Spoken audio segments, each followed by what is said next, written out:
এইটা আপনি কি কইতাছেন মোড়ল সাহেব? আপনাকে বাড়ির কেউ তো রাজি না। আমি সবাইরে রাজি করামো। তাছাড়া আমরা তো এখন আত্মীয়, রাগে সবাই মাইনা নিতেছে না। চেষ্টা করে দেখি রাজি করাইতে পারি কিনা।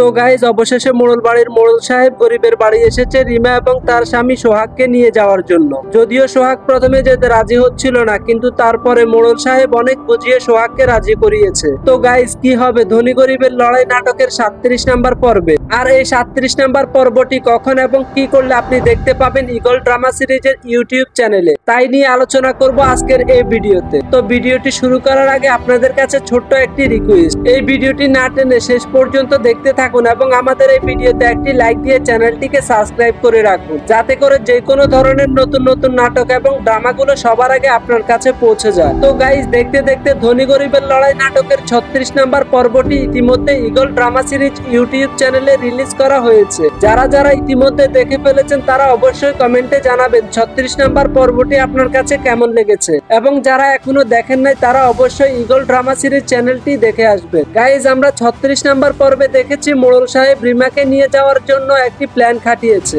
মোড়ল সাহেব মনে মনে অনেকবার বলেছে যে রিমাকে মোড়ল বাড়িতে নিয়ে যাওয়ার পর অনেক কিছু করা হবে। তো আসলে কি মোড়ল সাহেব রিমা এবং তার স্বামী সোহাগের সাথে খারাপ আচরণ করবে? সেটাই দেখবো আমরা 37 নাম্বার পর্বে। তো আমি মনে করি 36 নাম্বার পর্ব থেকে 37 নাম্বার পর্বটি আরো ইন্টারেস্টিং হতে চলেছে, তাই 37 নাম্বার পর্বটি কোনোভাবেই মিস করা যাবে না। তো ভিউয়ার্স, এতক্ষণ আপনাদেরকে 36 নাম্বার পর্ব সম্পর্কে অনেক কিছু বলেছি। এখন আমি আপনাদেরকে বলবো এই ধনী গরিব লড়াইয়ের নাটকের 37 নাম্বার পর্বটি আপনি কখন দেখতে পাবেন। আমরা জানি ঈগল ওয়েব সিরিজ এই ধনী গরিব লড়াইয়ের নাটকের প্রত্যেকটি পর্বকে খুব সুন্দর এবং সামাজিক করে তোলার জন্য প্রচুর চেষ্টা করে থাকে, আর তাই এই ধনী গরিব লড়াইয়ের নাটকটি দেখার জন্য সবাই এত ব্যাকুল হয়ে থাকে। তো গাইজ, আশা করি আগামীকালকে বিকেল 3টার পর ঈগল ড্রামা সিরিজ ইউটিউব চ্যানেলে ধনী গরিব লড়াইয়ের নাটকের 37 নাম্বার পর্বটি দেখতে পাবেন। যারা যারা এই নাটকের জন্য ব্যাকুল হয়ে থাকেন তারা অবশ্যই আমাদের কমেন্টে তাদের নাম লিখে যাবেন, এবং কে কোন জায়গা থেকে আমাদের আজকের এই ভিডিওটি দেখতেছেন সেটা জানিয়ে দিবেন। তো পরবর্তী ভিডিও দেখার অপেক্ষায় থাকুন। ততক্ষণ আশা করি সবাই ভালো এবং সুস্থ থাকবেন। আল্লাহ হাফেজ।